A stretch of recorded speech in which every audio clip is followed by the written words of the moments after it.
Hello everyone. आज मैं आपके साथ बात करने वाला हूँ इन्वेस्टमेंट्स के बारे में, जिसको हम सेकंड सोर्स ऑफ इनकम के नाम से भी बुला सकते हैं। नॉर्मली हम जॉब से या बिजनेस से कुछ ना कुछ पैसा कमाते हैं, लेकिन हम ये भी चाहते हैं कि जो हमारा स्पेयर मनी है वो भी साइमल्टेनियसली हमारे लिए कोई ना कोई इनकम जनरेट करे। और उसके लिए हमें क्या करना होगा, अपने स्पेयर मनी को कहीं ना कहीं इन्वेस्ट करना होगा। कहीं शुरू करते हैं इन्वेस्टमेंट को। इस वीडियो के अंदर मैं 3 क्वेश्चंस का जवाब देने वाला हूँ। पहला कि इन्वेस्टमेंट है क्या, 3 तरह के ट्रेडर्स होते हैं, इन्वेस्टर, स्पेकुलेटर और गैम्बलर। इनकी डेफिनेशन क्या है और कैसे एक दूसरे से डिफरेंट होते हैं। और लास्ट वन कि इन्वेस्टमेंट के ऑब्जेक्टिव्स क्या होते हैं। इस वीडियो को आगे बढ़ाने से पहले मैं सबसे रिक्वेस्ट करूंगा कि मेरे चैनल को सब्सक्राइब कर लें और बेल आइकन जरूर प्रेस करें, ताकि जब भी मैं कोई नया वीडियो अपलोड करूँ तो आपको उसकी नोटिफिकेशन जरूर मिल जाए। तो आइए शुरू करते हैं पहले क्वेश्चन के साथ कि इन्वेस्टमेंट है क्या। देखिए, जब भी आप अपने स्पेयर मनी से कोई एसेट या कोई फाइनेंशियल इंस्ट्रूमेंट खरीदते हैं with the purpose of earning more money, तो हम उसको इन्वेस्टमेंट के नाम से बुलाएंगे। आप क्या कर सकते हैं, अपने पैसे से आप किसी को लोन दे सकते हैं, और अगर आप किसी को पैसा लोन के तौर पे दोगे तो वो आपको बदले में इंटरेस्ट देगा, तो इंटरेस्ट आपकी इनकम हो जाएगा।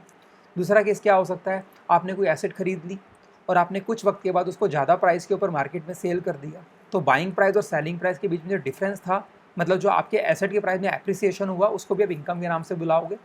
तो इन्वेस्टमेंट में जो आपको इनकम होती है, हम उसके लिए जो टर्म यूज़ करते हैं हम उसको रिटर्न ऑन इन्वेस्टमेंट कहते हैं। In the world of investment there is only one rule, that is more risk more gain. जितना ज़्यादा आप रिस्क उठाओगे उतनी ही आपकी इनकम की पॉसिबिलिटी भी क्या होगी, ज़्यादा होती चली जाएगी। और मैं ये कह सकता हूँ कि इन्वेस्टमेंट में आपको इनकम होती ही इसलिए है क्योंकि आप रिस्क उठाते हो। इनकम एक्चुअल में क्या है, आपको एक कंपनसेशन दिया जा रहा है रिस्क उठाने का। अब रिस्क किस किस तरीके का होता है, एक तो होता है टाइम का, कि आपने आज जो अपना पैसा आपके पास था आपने उसको आज यूज़ नहीं किया, लेकिन आपने अपने पैसे को किसी और को यूज़ करने के लिए दे दिया। अब उसमें रिस्क क्या रहेगा आपका, कि एक तो पैसे की जो परचेसिंग पावर है वो फ्यूचर में क्या हो जाएगी, कम हो जाएगी। क्यों? क्योंकि महंगाई बढ़ जाती है।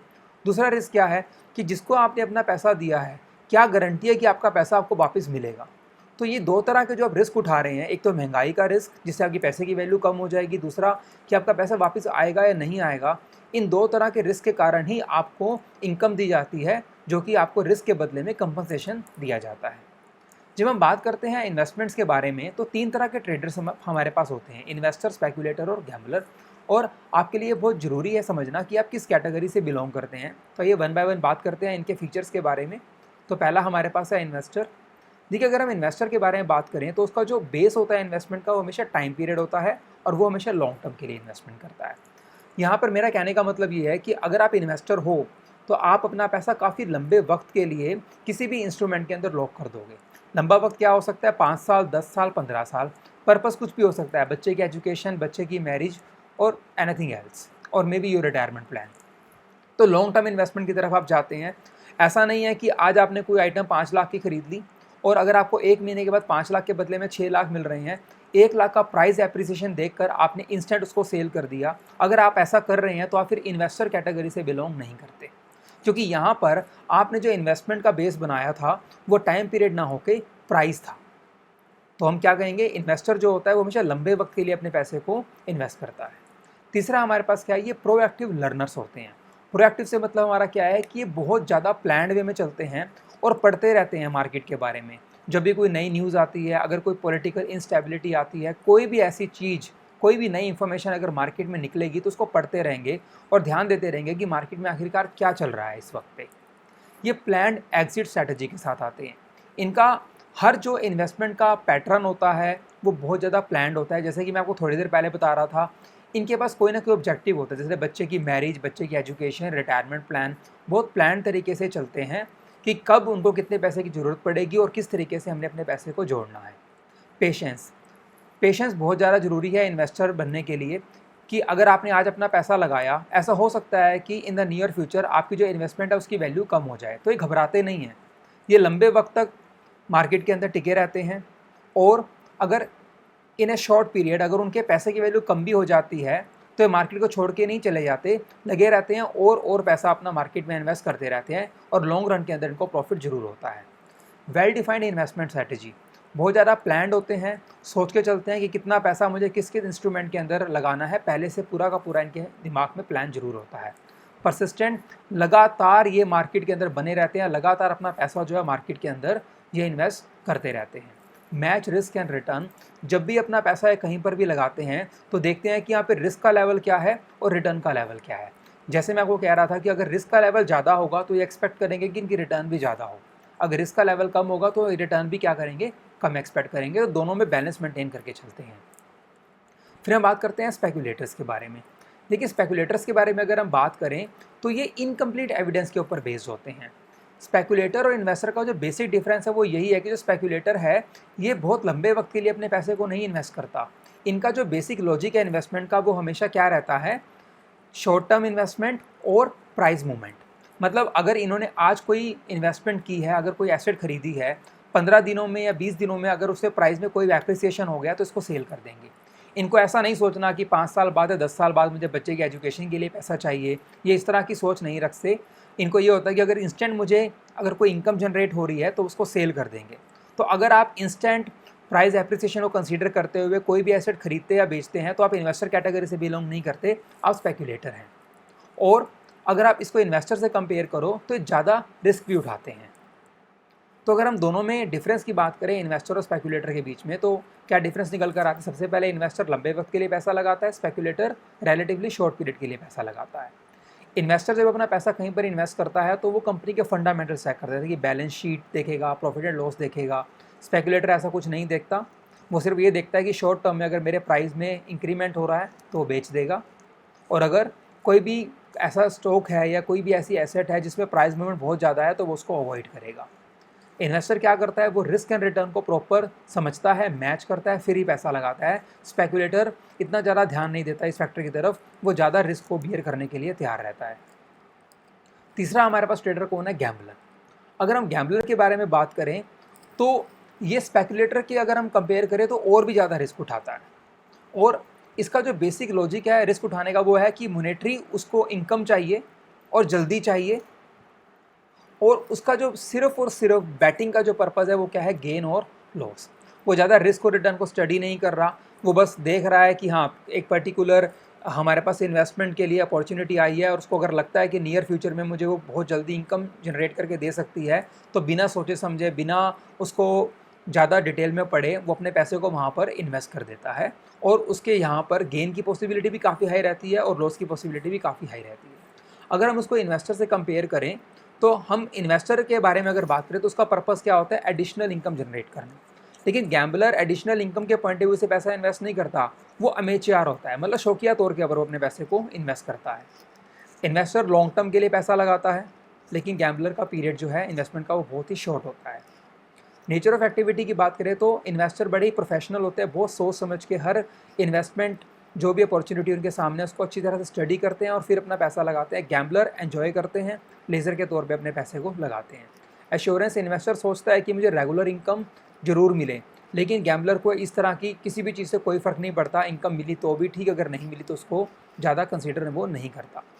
रिस्क रिटर्न कंसिडरेशन इन्वेस्टर की बहुत ज़्यादा रहती है, प्रॉपर रिस्क और रिटर्न को मैच करता है फिर पैसा लगाता है, लेकिन गैम्बलर इस तरह के फैक्टर्स के ऊपर ध्यान ही नहीं देता, वो रिलेटिवली ज़्यादा रिस्क उठाने की तरफ मूव करता है।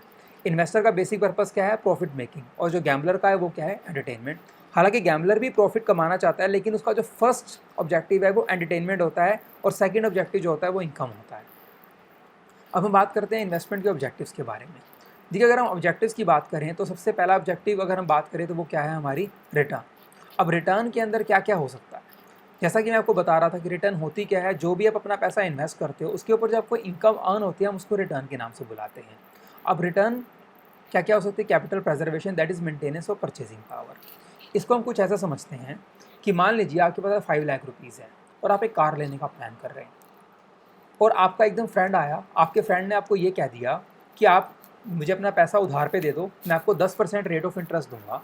और आपने सोचा कि क्यों ना मैं गाड़ी 1 साल बाद ले लूँ, और आपने अपने फ्रेंड को 5 लाख रुपए दे दिए। आपके फ्रेंड ने आपको 1 साल के बाद 5,50,000 में वापस कर दिए। और जब मार्केट में अगर आप 1 साल बाद गाड़ी लेने के लिए गए तो वो गाड़ी आपको जो पिछले साल 5 लाख की मिल रही थी अब वो आपको 5,70,000 की मिल रही है। अब क्वेश्चन निकल कर आता है कि आपने पैसा कमाया या खोया। अगर आप इंस्टेंट जब आप गाड़ी लेने का प्लान कर रहे थे तो 5 लाख में गाड़ी ले सकते थे, आपने अपने फ्रेंड को पैसे दिए 1 साल के लिए, आपको कितने वापस मिले, 5.5 लाख, लेकिन गाड़ी कितने की होगी, 5,70,000 की, मतलब आपके 20,000 पे ज़्यादा लगे। ऐसा क्यों हुआ, क्योंकि महंगाई बढ़ गई। महंगाई बढ़ने से क्या होता है, आपकी पैसे की जो परचेजिंग पावर है वो कम हो जाती है। तो जब भी आप अपना पैसा कहीं पे इन्वेस्ट करें तो आप ध्यान रखें कि जिस रेट से महंगाई बढ़ रही है, आपकी इनकम उससे ज़्यादा रेट से बढ़नी चाहिए। अगर महंगाई मैं कहूँ 4% से बढ़ रही है, तो आपको जो इनकम जनरेट हो इन्वेस्टमेंट से वो 4% से ज़्यादा हो। मान लीजिए आपको इनकम 6% की जनरेट हुई और महंगाई 4% से बढ़ी, तो जो आपकी एक्चुअल इनकम है वो कितनी है? सिर्फ 2%। दूसरा फैक्टर क्या है? Capital appreciation. यहाँ पर हम क्या कहेंगे भी जिस प्राइस पे आपने किसी एसेट को खरीदा है, आपको कोशिश करनी चाहिए कि उससे ज़्यादा प्राइस के ऊपर ही मार्केट के अंदर वो बिके। मान लीजिए अगर आपने कोई प्लॉट लिया है 5 लाख रुपए का और आपने 2 साल के बाद उसको 7 लाख रुपीज़ का सेल कर दिया, तो 2 लाख रुपये आपका क्या हो गया? कैपिटल एप्रिसिएशन निकल कर आ गया। और तीसरा हमारा क्या होता है? ऑब्जेक्टिव है रेगुलर इनकम। हम ये चाहते हैं कि हमें कैपिटल एप्रिसिएशन के साथ रेगुलर इनकम भी हो। वो किस किस फॉर्म में हो सकती है कि अगर आप अपना पैसा किसी को उधार पे देते हो तो आपको इंटरेस्ट मिलेगा रेगुलर, तो रेगुलर इनकम हो गया। अगर आपने किसी कंपनी के शेयर्स खरीद दिए, अगर कंपनी आपको डिविडेंड दे रही है, तो वो भी आपका क्या हो गया? रेगुलर इनकम हो गया। तो हम 3 तरह के फैक्टर को कंसीडर करते हैं रिटर्न के अंदर। उसके बाद हम बात करते हैं रिस्क के बारे में। हमारा दूसरा ऑब्जेक्टिव ये होना चाहिए कि हमें रिस्क को रिड्यूस करना है। जब भी हम रिटर्न की बात करते हैं, मतलब इनकम की बात करते हैं, तो वो 2 तरह की होती है, एक्सपेक्टेड और एक्चुअल। एक्सपेक्टेड से हमारा मतलब ये है कि आज मैं जब इन्वेस्टमेंट करने का प्लान कर रहा हूँ, तो मैं कुछ ना कुछ प्रिडिक्ट करूँगा कि मैं इस पर्टिकुलर इन्वेस्टमेंट से इतना पैसा कमा लूँगा, ये मेरी एक्सपेक्टेड है। लेकिन क्या गारंटी है कि जो आपने एक्सपेक्ट किया था एक्चुअल में आप उतना ही अर्न कर पाएंगे? तो एक्सपेक्टेड और एक्चुअल के जो बीच का डिफरेंस होता है, वो हमारा क्या होता है? रिस्क होता है। तो हमें बड़ा ही सोच समझ के इन्वेस्टमेंट करनी चाहिए और जितना हो सके उतना एक्यूरेट तरीके से एक्सपेक्ट करना चाहिए कितनी इनकम आप जनरेट कर पाओगे। जितना एक्सपेक्टेड और एक्चुअल का गैप कम होगा, उतना ही आपका रिस्क का लेवल भी क्या होगा? कम होगा। तीसरा हम बात करते हैं लिक्विडिटी के बारे में कि आज आपने कहीं पे अपना पैसा लगा दिया और कल को फ्यूचर में इमरजेंसी में अगर आपको अपने पैसे की ज़रूरत पड़ेगी, तो क्या आप इजीली अपनी इन्वेस्टमेंट को कैश में कन्वर्ट कर पाओगे? तो आपको क्या करना चाहिए? आपको ऐसी जगह पर या ऐसी एसेट्स में अपना पैसा इन्वेस्ट करना चाहिए जिसको आप मार्केट में ईजिली सेल कर सको। अगर आप उसको ईजिली सेल नहीं कर पाओगे, तो आपका पैसा वहीं का वहीं फंसा रह जाएगा। हम बात करते हैं सेफ्टी के बारे में कि जो पैसा आपने मार्केट में इन्वेस्ट किया है वो प्रोटेक्टेड होना चाहिए। ऐसा ना हो कि आपने कहीं पे अपना पैसा लगाया और वो सामने वाली पार्टी जो है आपका पैसा लेके भाग गई। किसी कंपनी में मान लीजिए आपने अपना पैसा लगा दिया और वो कंपनी अगर बंद हो गई, तो इनकम तो छोड़ो, जो आपका प्रिंसिपल अमाउंट है वो भी डूब जाएगा। तो हमें उसके लिए क्या करना चाहिए? सोच समझ के जो भी फाइनेंशियल इंस्ट्रूमेंट है, जो भी आप एसेट खरीद रहे हो, आप उसमें पैसा लगाने से पहले पूरी तरह उसको स्टडी करो, समझो, उसके बाद ही अपने पैसे को वहाँ पर इन्वेस्ट करो। अगला हमारे पास ऑब्जेक्टिव है टैक्स सेविंग। टैक्स सेविंग खास तौर पे ध्यान में रखनी चाहिए, क्योंकि अगर आप पैसा कमा रहे हैं तो आपके साथ क्या होगा? एक तो महंगाई बढ़ने से आपकी इनकम भी कम हो जाएगी, कि इन्फ्लेशन बढ़ेगा तो पैसे की परचेजिंग पावर कम हो जाएगी, और जो बची कुछ इनकम बचेगी अगर वो टैक्स में चली जाएगी तो आपको कोई भी प्रॉफिट नहीं होने वाला। तो इसके लिए क्या करना चाहिए? आपको कुछ ऐसी स्कीम्स को चूज़ करना चाहिए जहाँ सरकार आपको टैक्स का बेनिफिट दे। जैसे कोई एग्जांपल के तौर पे आप एनपीएस में पैसा लगा सकते हो, आप प्रोविडेंट फंड जैसे पीपीएफ ले सकते हो, या पोस्ट ऑफिस सेविंग स्कीम के अंदर अपना पैसा जोड़कर आप टैक्स से दूर जा सकते हो। तो यही हमारा टॉपिक था इन्वेस्टमेंट के ऊपर। अगर आपको ये अच्छा लगा हो तो उसको लाइक एंड शेयर जरूर कीजिए और मेरे चैनल को सब्सक्राइब करना ना भूलिए और बेल आइकन जरूर प्रेस करें ताकि जब भी मैं कोई नया वीडियो अपलोड करूँ तो आपको उसकी नोटिफिकेशन जरूर मिल जाए। Thank you so much for watching.